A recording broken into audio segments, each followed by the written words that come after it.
इनको सबको इकट्ठा तय करना पड़ेगा कि चुनाव कैसे लड़ने हैं।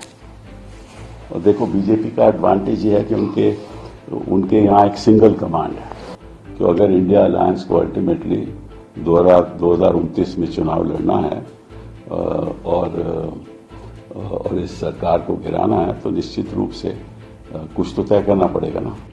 बाकी जगह में उम्मीदवार खड़े किए तो सवाल को पूछना चाहिए था ना।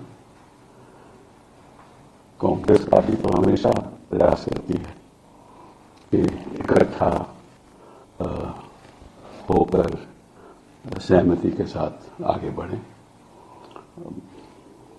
अब ये भी बात सही है कि कई बार प्रॉब्लम्स होती हैं। पिछली बार जैसे बिहार में चुनाव हुआ था तो कांग्रेस पार्टी को कितनी सीटें दी गई और वो खड़े नहीं उतरे, और आरजेडी ने कहा कि देखो, कांग्रेस की वजह से हम सत्ता में नहीं आ पाए। ऐसी भी बात होती है। तो इनको सबको इकट्ठा तय करना पड़ेगा कि चुनाव कैसे लड़ने हैं। और देखो, बीजेपी का एडवांटेज ये है कि उनके यहाँ एक सिंगल कमांड है और सिंगल कमांड के अंतर्गत वो चुनाव लड़ते हैं और देयरफॉर उनका फायदा भी होता है।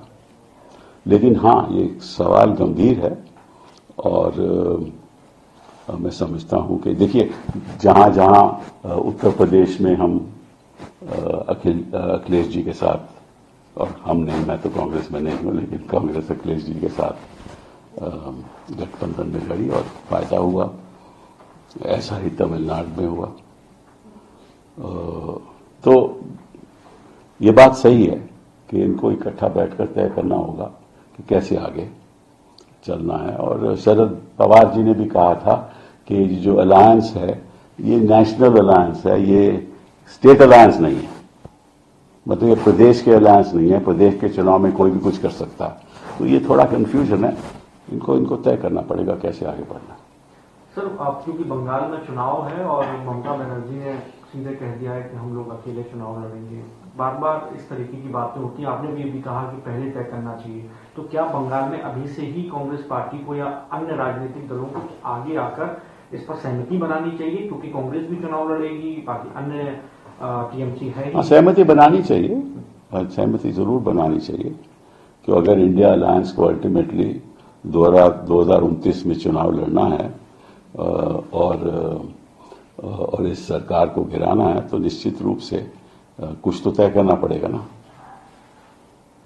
सर, मणिपुर में सीएम ने रिजाइन किया है। बहुत देर से रिजाइन किया उन्होंने, और ये मैं समझता हूं कि बड़ा अत्याचार हुआ वहां।